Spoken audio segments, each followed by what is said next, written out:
जय श्री राम। आइए आगे सुनते हैं श्री शिव पुराण में। तदंतर शिव मंत्र से पूर्वत शिष्य के मस्तक का प्रोक्षण करके यह चिंतन करें कि शांतिता कला का शिव मंत्र में विलय हो गया। छहों अथवाओं से परे जो शिव की सर्वाध्यव्यापिनी पराशक्ति है, वह करोड़ों सूर्यों के समान तेजस्वी है।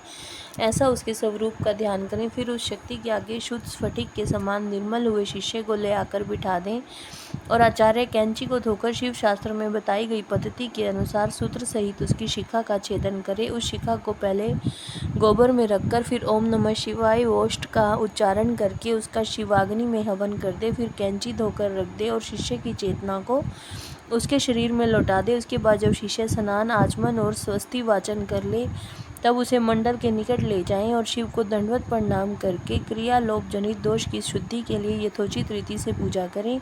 तदंतर वाचक मंत्र का धीरे धीरे उच्चारण करके अग्नि में 3 आहुतियां दें। फिर मंत्र व कल्प जनित दोष की शुद्धि के लिए देवेश्वर शिव का पूजन करके मंत्र का मानसिक उच्चारण करते हुए अग्नि में 3 आहुतियां दें। वहाँ मंडल में विराजमान अम्बा पार्वती सहित शंभु की समाराधना करके 3 आहुतियों का हवन करने के पश्चात गुरु हाथ जोड़कर इस प्रकार प्रार्थना करे। भगवत स्तव प्रसादेन शुद्धि रस्ते षड्ध्वन कृता तस्मात्परम धाम गम्येनम तवाव्ययम्। भगवान, आपकी कृपा से इस शिष्य की षड्व शुद्धि की गई, अतः आप इसे अपने अविनाशी परम धाम में पहुँचाइए। इस तरह भगवान से प्रार्थना कर नाड़ी संधान पूर्वक पूर्णाहुति होम पर्यंत कर्म का संपादन करके भूत शुद्धि करें।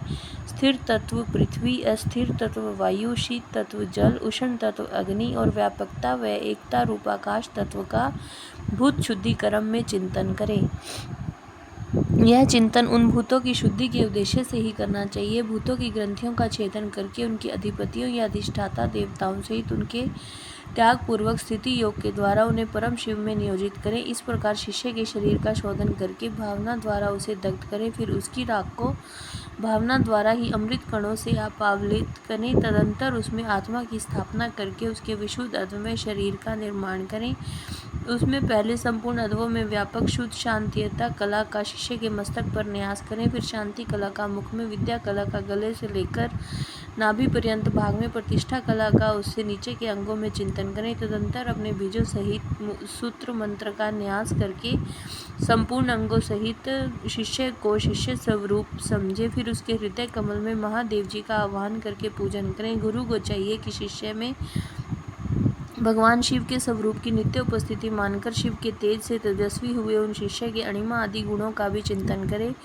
फिर भगवान शिव से आप प्रसन्न हो ऐसा कहकर अग्नि में 3 आहुतियां दे। इसी प्रकार पुण्य शिष्य के लिए निमांकित गुणों का ही उत्पादन करे। सर्वज्ञता, तृप्ति आदि, अंतरहित बोध, अलुप्त शक्ति, मता, स्वतंत्रता और अनंत शक्ति, इन गुणों की उसमें भावना रहे। इसके बाद महादेव जी से आज्ञा लेकर उन देवेश्वर का मन ही मन चिंतन करते हुए सद्योजात आदि कलशों द्वारा कमर्षे शिष्य का अभिषेक करे। तदंतर शिष्य को अपने पास बिठाकर पूर्ववत शिव की अर्चना करके उसकी आज्ञा ले उस शिष्य को शैवी विद्या का उपदेश करे। उस शैवी विद्या के आदि में ओंकार हो, वह उस ओंकार से ही संपुटित हो और उसके अंत में नमः लगा हुआ हो। वह विद्या शिव और शक्ति दोनों से संयुक्त हो, यथा ओम ओम नमः शिवाय, ओम नमः। इस तरह शक्ति विद्या का भी उपदेश करे, यथा ओम ओम नमः शिवाय, ओम नमः। इन विद्याओं के साथ ऋषि, छंद, देवता, शिवा और शिव की शिव रूपता, आवरण, पूजा तथा शिव संबंधी आसनों का भी उपदेश दे। तत्पश्चात देवेश्वर शिव का पुनः पूजन करके कहे, भगवान, मैंने जो कुछ किया है